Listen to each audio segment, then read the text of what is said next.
Баршаңызға сәлем, сіздермен бірге Жансая. Бүгін біз осындай өте керемет гүлді хворстар жасайтын боламыз. Менің арнамда түрлі рецепттер бар. Жіберіп алмас үшін подписаться кнопкасымен қоңырауды басып қойыңыздар. Хворс өте дәмді, керемет болып шығады. Міндетті түрде дайындап көріңіздер. Ол үшін ең алдымен біз ыдысымызға 3 жұмыртқамызды жарып аламыз. Кейін осы жұмыртқамызға бір ас қасық қантымызды салып, жақсылап тұрып араластырып аламыз.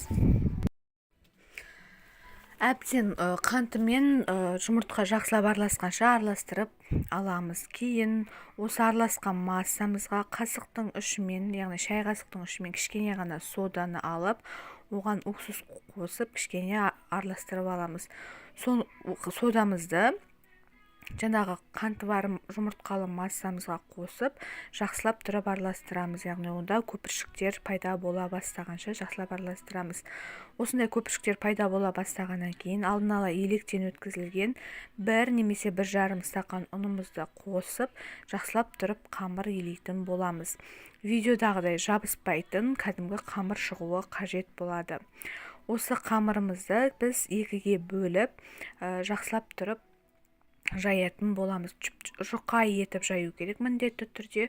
Өте жұқа қылып жайып алғаннан кейін, видеодағыдай етіп жайып алғаннан кейін, біз оны видеодағыдай жіңішкелікте кесіктерге кесіп аламыз. Кейін оны кесіп алғаннан кейін міндетті түрде шанышқы, яғни вилканы алып, видеодағыдай етіп орап аламыз. Да осыны біз пісіретін боламыз.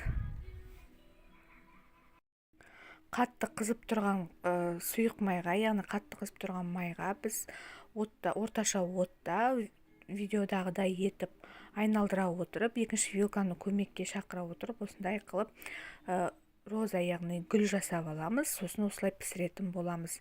Бір жағы қызарғаннан кейін, екінші жағына аударып, екінші жағы да қызарғанша жақсылап тұрып пісіріп аламыз. Дәл осындай қалыппен біз барлық хворстарымызды жақсылап тұрып пісіріп алатын боламыз. Міне біздің хворстарымыз дайын болды. Өте керемет, қытырлақ, өте дәмді. Міндетті түрде жасап көріңіздер, сіздерге ас болсын. Менің видеома лайк басып, тіркелуді ұмытып кетпеңіздер.